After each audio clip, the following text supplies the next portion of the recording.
My name is Carolina Hurst, and this is my video essay submission on Dispositions to Teach for SEC 501 at Grand Canyon University. We were asked to take a self-assessment survey in which we ranked ourselves in 10 areas in dispositions to teach, and if we agreed strongly that we possess them or disagreed strongly. I put strongly agree in nearly every category because I believe that I have the inherent characteristics to be a successful educator. One of the top ones for me was that educators should be sensitive to individual learning and social needs of students and embrace the cultural diversity of the community. This is a big one for me and is probably one of the top things that I believe makes a successful educator. I possess this inherently because I grew up in a family of collegiate educators where diversity was celebrated and almost mandated all of the time. I believe that every student deserves acknowledgement and consideration of their differences, not just culturally, but also of their learning styles, ableism, and their backgrounds and how it affects them as students.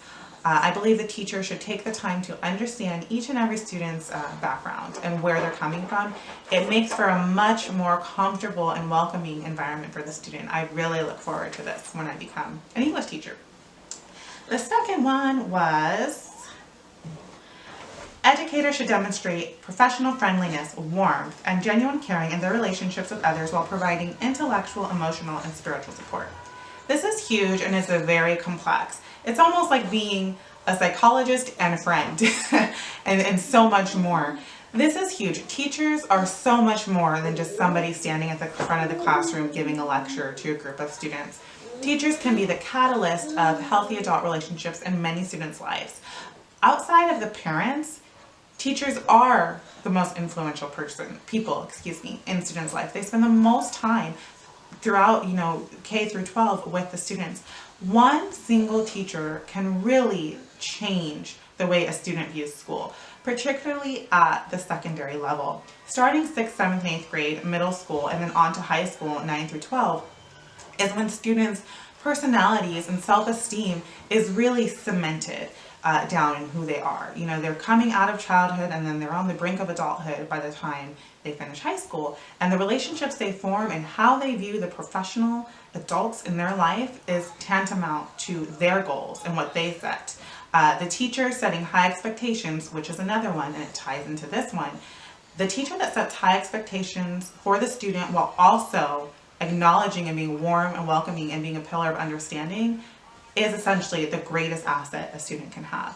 I believe I possess those qualities because I genuinely care and believe that each student has the potential and has the capability.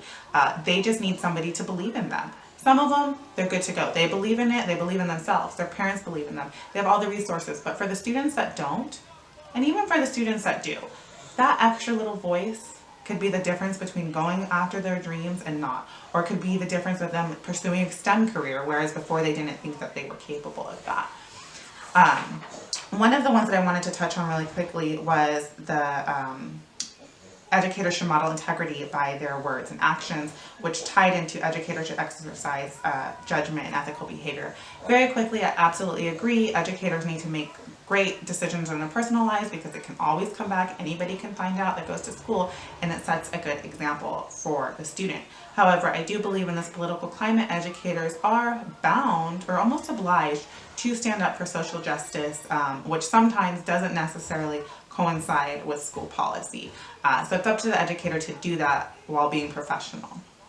Ultimately, I think for my first year of teaching, I will need to work on effectively working with other adults and colleagues, which I've always struggled with in any job.